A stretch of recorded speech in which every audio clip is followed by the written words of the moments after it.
Prophet sallallahu alaihi wasallam said, "Yaqidu shaitan ala qafiyati ra'si ahadikum thalatha uqad." Whenever you go to bed, shaitan ties a rope to your nape with 3 knots.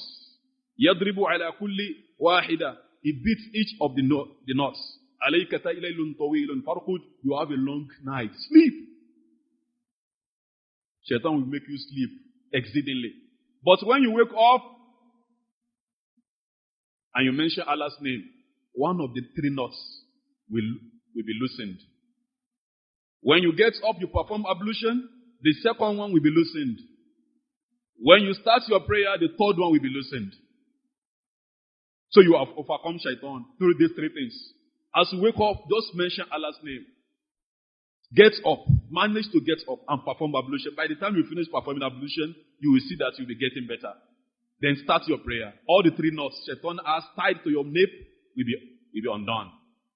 Do you know what the Prophet added? He said, فَأَصْبَحَ نَشِيطًا طَيِّبَ النَّفْسِ. You will wake up in a happy mood. You will be active. وَإِلَّا, if not, if you never woke up for tahajjud, أَصْبَحَ خَبِيثَ النَّفْسِ. You wake up in bad spirits. Kaslan, you'll be sluggish. Just wake up, you are not happy. You are just sluggish. You are just feeling lazy and lax. Because of what?